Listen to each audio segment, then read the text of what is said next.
ନାଇଁ ଏହାକୁ ଆମେ ଅସହିଷ୍ଣୁତା କହିପାରିବା ବା ଅସହାୟତା କହିପାରିବା କିମ୍ବା ପରିଚୟ ସଂକଟ ବି ଆପଣ କହିପାରିବେ। ଧର୍ମଶାଳାର ବିଧାୟକଙ୍କର ଗୋଟେ ଅଦ୍ଭୁତ ପରିସ୍ଥିତି ସୃଷ୍ଟି ହେଇଛି। ପରିଚୟ ସଂକଟ। କେତେବେଳେ ବିଜେପି ନେତା ଯାଇ ତାଙ୍କୁ କୋଳେଇ ଦଉଛନ୍ତି, କେତେବେଳେ ତାଙ୍କୁ ପୋଷ୍ଟର ବ୍ୟାନର ଦଉନାହାନ୍ତି। ଏବେ କଣ ମୁଁ ଶୁଣିଲି ଗୋଟେ ଯୋଉ ଆସିଛନ୍ତି କଣ ଜେପି ନଡ୍ଡା ପୁରୀରେ କଣ ଗୋଟେ ମିଟିଂ ତାଙ୍କର ହଉଛି, ତାକୁ କୁଆଡେ ଡାକି ନାହାନ୍ତି ତାଙ୍କୁ। ତେଣୁକରି ଭାରି ଲଜ୍ଜିତ ଏବଂ ମର୍ମାହତ ଅବସ୍ଥାରେ ସେ ଅଛନ୍ତି, ଅପମାନିତ ହେଇକି ଅଛନ୍ତି।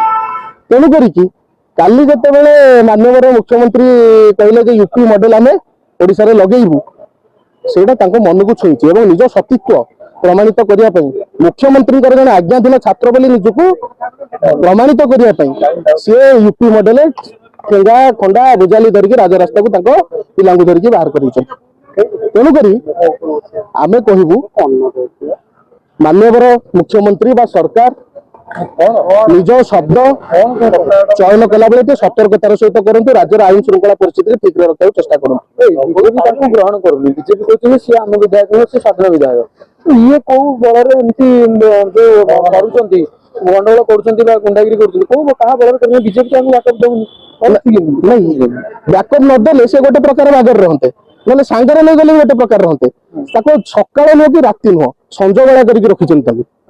ଦିନ କରିଦିଅ ଖରା ସୂର୍ଯ୍ୟ ଆଲୋକ ପାଇବ, ନା ରାତି କରିଦିଅ ଚନ୍ଦ୍ର ଆଲୋକ ପାଇବ। ଏ ଯୋଉ ଗୋଧୂଳି ସମୟ ସଞ୍ଜ କରିକି ତାକୁ ରଖିଛନ୍ତି, ସେ ଭାରି ଘାଣ୍ଟି ଚକୁଟି ହଉଛି।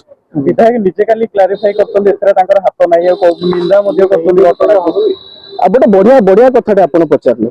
ଆପଣ ଦେଖୁଥିବେ ଧର୍ମଶାଳାର ବିଧାୟକ ଗୋଟେ ନୂଆ ଟ୍ରେଣ୍ଡ ଆରମ୍ଭ କରିଛନ୍ତି।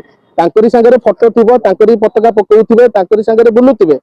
ଯୋଉଦିନ ଆପଣ ମାନେ ସଚେତନ ଗଣମାଧ୍ୟମ ମାନେ ଟିଭିରେ ଖବର କାଗଜରେ ବାଲି ଚୋରି, ମୋରମ ଚୋରି, ପାହାଡ ଚୋରି ସେ ଲୋକଟାରେ ଦେଖେଇଦେବେ, ସେ ଲୋକଟା ହେଇଯିବ ବିଜେଡି ଲୋକ। ଯୋଉଦିନ ଆପଣ ଦେଖେଇଦେବେ ଯେ ସେ ଲୋକଟା ଗଣ୍ଡଗୋଳ କରୁଛି, ଠେଙ୍ଗାର ଭିଜୁଆଲ ଆସିଗଲା, ତାପରେ ସେ ଲୋକଟା ହେଇଯିବ ବିଜେଡି ଲୋକ।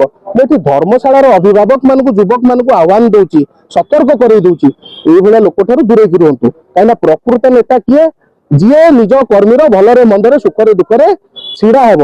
ଏ ବାବୁ ଯୋଉ ବିଧାୟକ ଜଣକ ହେଇଛନ୍ତି, ଟିକେ ବିପଦ ପଡୁନୁ ନ ପଡୁନୁ ସାଙ୍ଗେ ସାଙ୍ଗେ କଥା କହିଦଉଛନ୍ତି ଏ ଲୋକ ମୋର ନୁହେଁ। ତେଣୁ କରିକି ଧର୍ମଶାଳାର ଲୋକ ବି ସଚେତନ ହୁଅନ୍ତୁ ଏବଂ ସରକାରଙ୍କୁ ଆମେ ଆହ୍ୱାନ ଦଉଛୁ, ସତର୍କ କରଉଛୁ, ଏ ଯୋଉ ଗୁଣ୍ଡାରାଜ, ଏ ଯୋଉ ବିରୋଧୀଙ୍କର କଣ୍ଟ୍ରୋଲ କରିବା ପାଇଁ ଯୋଉ ଉଦ୍ୟମ ହେଇଛି, ଏହାର ତୀବ୍ର ଜବାବ ଦିଆଯିବ, କଡା ଜବାବ ଦିଆଯିବ। ଛାତ୍ର ବିଜେପିର କଣ କାର୍ଯ୍ୟପନ୍ଥା ରହିବ?